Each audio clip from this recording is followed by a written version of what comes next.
Welcome back to the Dinar Current, Iraq's fight for financial stability. Imagine waking up every morning not knowing the real value of your money. In Iraq, that's the reality for millions who deal with two different exchange rates, one at the bank and another on the street. This dual system isn't just confusing, it's destabilizing.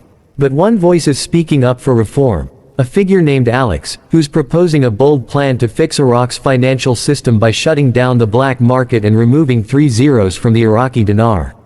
Why is this important, and what does it mean for the average Iraqi? The black market is more than an underground economy, it's an alternative financial network that operates without oversight. It's fueled by corruption, weak institutional controls, and external interference. In Iraq, this shadow economy is often influenced by foreign actors, particularly Iranian-linked entities, which manipulate currency flows for their own benefit. As a result, money meant to fuel Iraq's economy often ends up strengthening others. Alax's proposal strikes directly at this issue. His strategy focuses on two powerful actions: cutting off the black market and renominating the currency by removing 3 zeros. While these may sound like technical steps, they carry deep implications. They represent an effort to restore control over Iraq's financial future, build trust in the system, and create a fair economy that prioritizes Iraqi citizens over external agendas. One major reform already underway is the transfer of 95% of imported payment transactions into the formal banking system. This isn't just administrative, it's a direct blow to the black market. By routing transactions through regulated banks, the government gains insight into where money is going, reducing the space for corruption and illicit activities. It also encourages citizens to trust and use official channels, which can boost tax collection and public revenue. This banking reform paves the way for a larger change: redenomination. Instead of paying 25,000 dinars for everyday items, imagine paying just 25. The value doesn't change, but the perception does.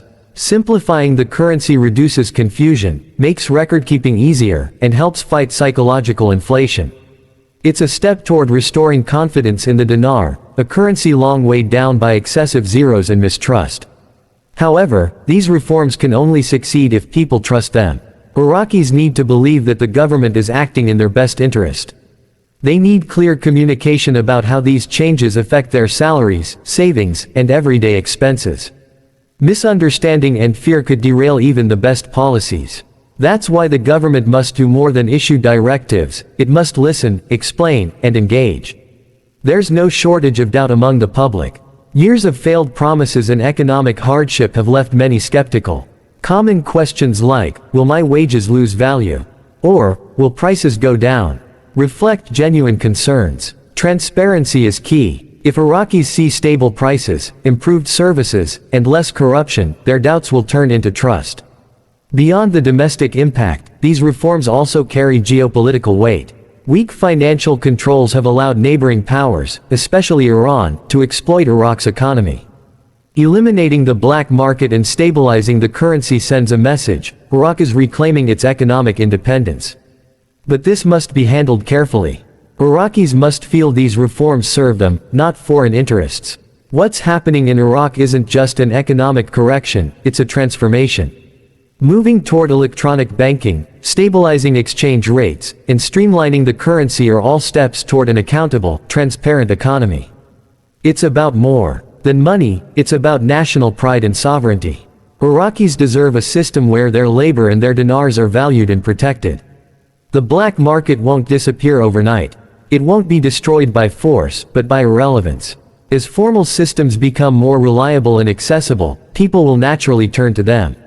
And signs of this shift are already visible. More citizens are using banks, and fewer rely on street dealers for currency. Iraq now stands at a defining moment. With strong leadership and genuine engagement with the people, it can become a model for post-conflict economic recovery.